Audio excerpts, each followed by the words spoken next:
Welcome to the Farmish Kind of Life podcast, where we talk about homesteading stuff and life stuff and everything in between. Join me, Amy Dingman, as we explore big questions on a little farm. Hey everybody, welcome back to the Farmish Kind of Life podcast, where I'm here to motivate you to live your best life, whether you live on a farm or not. Thank you so much for joining me here at episode 258. Today is December 4th, 2023. Happy December, last month of 2023. I hope you had a really great Thanksgiving. I ended up getting a little bit sick after Thanksgiving. There was some stuff going around and I ended up catching it, so I was down for a couple days. Thanksgiving was awesome, though. We had cheesecake for dessert. My Uncle Pete makes the best cheesecake in the entire world. And instead of having apple pie or pumpkin pie or carrot pie, we had cheesecake, and it was delightful and it was wonderful, and my belly was so happy. So I hope you had a wonderful Thanksgiving as well. Here at the Lifestead, I'm still waiting for real snow to fall. We haven't really had any real snow here at the farm, just little dustings here and there, enough to turn stuff just a little bit white, and then it's gone a couple hours later. So I'm not sure if we're going to have a white Christmas this year, y'all. I've been looking at the future forecast, as much as you can believe that or not. And they're talking it might not be a white Christmas here. That's okay. I think it will be a nice reprieve from last year when we had 40 million inches of snow. Last year was a record-breaking snowfall. I think we had 80 or 90 some inches here at the farm. And that was crazy. And I don't want to repeat that again ever, or for at least for a long time. So maybe we're just getting a little break. Maybe Ma Nature is like, y'all had so much snow last year, I'm going to give you a little bit of a break before we start that up. So we will see. We will see if there's snow on the ground for Christmas. What else is happening on the Lifestead? We are working on smoking bacon. We are working on getting everything that needs to go from the barns into the freezer. I am currently, as I'm recording this, still trying to figure out how many Muscovy ducks I'm going to keep back to overwinter. Last year we kept 6 females and 2 males, and 2 males is really too much for 6 girls. You really only need 1 male for that, but I always have this fear that I'm only going to keep 1 male, and then something's going to happen to that boy, and we're not going to have a boy, which means we're not going to have babies, and I need baby Muscovy ducks so we can have lots of ducks and fill our freezer with ducks, right? We had so many ducklings this past year, so many ducklings. It's out of control. I went out there and I tried counting to see exactly how many ducks we actually have. And the first time when they slowed down enough for me to just kind of chill and count them, I counted 49. And the second time I counted 47. Now, everything that we're not overwintering is going in our freezer, and that's wonderful that we're going to have a lot of duck meat, but we have so much meat, y'all. We don't need that much meat, you know what I'm saying? And y'all know that we had the great raccoon gang problem over the summer, and so those raccoons killed 30 ducks. And so really, this entire year we've had, almost 80 ducks? That's a lot of ducks, you guys. That's crazy. I don't need that many ducks. I'm not good at math, and you realize how bad you are at math when you become a homesteader with animals, and probably with plants too, because I've done the same thing with tomatoes. Way too many tomato plants. I end up with so many tomatoes, I don't know what to do with them. Math is important. Anyway, I don't even remember where I was going with all of that. Trying to figure out about the ducks. That's what it was. I should really have notes when I do this intro. So by next week, hopefully I can tell you what we decided and tell you about the adventure that was Muscovy butchering, because it's always an adventure, because Muscovies are basically geese with claws. So it's an adventure to get them into the freezer. All right, let's move on. My topic today is maybe a little bit unconventional.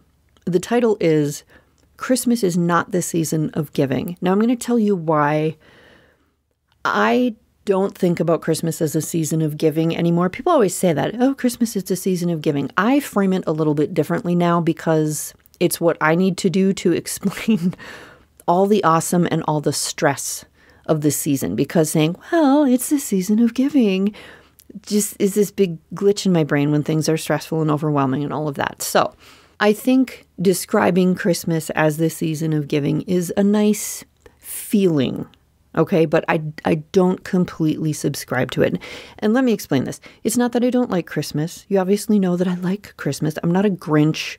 We take part in lots of gift-giving adventures at Christmas time, so this is not about that. But I think there's a better description for the Christmas season that explains that glitch that so many of us feel when the season is upon us. Because even though we talk about giving and we talk about the spirit of Christmas, the season, whether you celebrate it in a religious way or a secular way, the season ends up being more about anxiety and overwhelm and arguments and competition and judgment and all this other stuff, right? That really doesn't have anything to do with giving.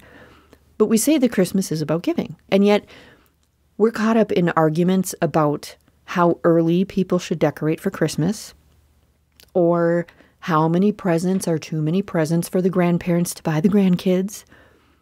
We get all stressed out about all the events that we're invited to, and we try to figure out how we're going to divide our time between all the celebrations so we don't make anybody upset. And then some of us reach a point in our life where we decide we're not going to do that anymore. We're just going to keep to ourselves. We're not going to do all the hustle and bustle. And we tend to look down our noses at people who still immerse themselves in the hustle and bustle, right?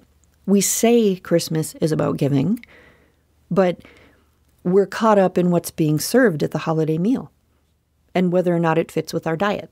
We're caught up in the whole idea that gifts should only be experiences because everybody in the world has too much stuff. We argue about the phrase Merry Christmas and the phrase Happy Holidays and how they're never going to be equal as a salutation of well wishes. We worry about how, what number of gifts that we're giving came from Amazon and not the local mom and pop shop. Or we feel really awesome that all of our gifts came from the local mom and pop shop, and so therefore our Christmas is more awesomer than yours, right? We say that Christmas is about giving, but we're stressed about how to merge family traditions. You remember that first Christmas when you were together as a couple, married, not married, whatever, and you're trying to figure out how to make all the family get-togethers and the family traditions like meld and merge in your home? Do you remember that? Do you remember how stressful that was?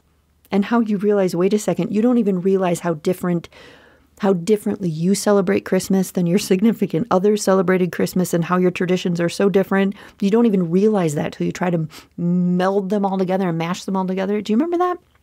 But Christmas is about giving, right?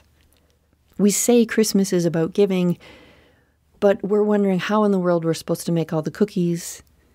And when is the wrapping going to get done? And oh my goodness, is the angel costume done for the Christmas pageant? And why in the world is Melissa's party starting at 5 now? Because I thought we didn't have to be there till 7. Yay! Let's hear it for the season of giving. Why is it like this? Why does the season often become about stress and annoyance and frustration and overwhelm? Why does it do that? Well, it's simple, really. Here's the secret. It's because we're all human beings dealing with other human beings. And it's because we're trying to force something to happen that works a lot better if it comes about naturally. A feeling or a vibe or an emotion isn't real if it has to arrive on demand. Like flick on the Christmas lights. Okay, now we're all happy. Yay! That's not real. The season is stressful because human beings have this superpower to make everything stressful. That's our superpower, you guys. And it's like we've put some kind of deadline or like this fence around feelings of generosity and magic and thankfulness, like those feelings are somehow more special or mean something bigger if it happens to be December 25th. And because of that, we kick everything into high gear. It's like we need Christmas time to be something for us, to represent something for ourselves or our families. Why is Christmas stressful? Christmas is stressful because of expectations. Whether those expectations are ours or someone else's, whether they are real or imagined, it's because of expectations, and expectations come from people. So maybe we need to stop thinking of Christmas as the season of giving, and instead we need to think of it as the season of togetherness.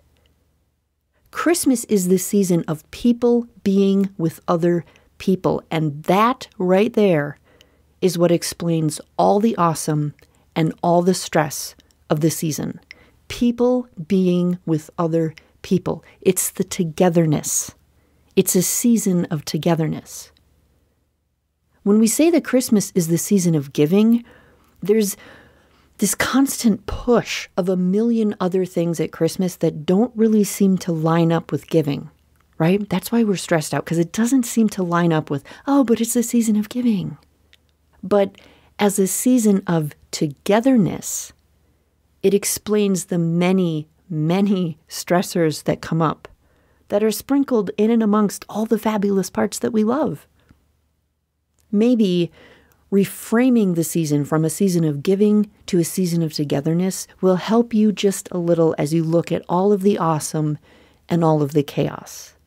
I know that reframing it like that has helped me, so I'm offering that to you today. So this is like a reminder about togetherness. This might be the most wonderful time of year, like the song says, but it's also a most stressful time of year. There are many circumstances we don't have any control over, and that's always the case when people get involved, right? Christmas is the season of togetherness. It involves people. And this is your gentle reminder that it's up to you to consider the situation in front of you. And it's up to you to keep your perspective. You can use your mouth to offer harsh words, or you can turn the edges of your mouth up and you can offer a smile. It's up to you to choose the best response. That's what I have for you today. I hope this was helpful. I hope that maybe reframing stuff as the season of togetherness will help you as you move forward through this month that is equal parts stressful and awesome. I hope you have an awesome day. Thank you so much for hanging out with me here at the podcast, and I will talk to you again soon. Hope you enjoyed the show today. To continue the conversation, visit our website at afarmishkindoflife.com, find A Farmish Kind of Life on social media, or drop me an email at amy@afarmishkindoflife.com. Peace, love, and bacon, y'all. Stay farmish.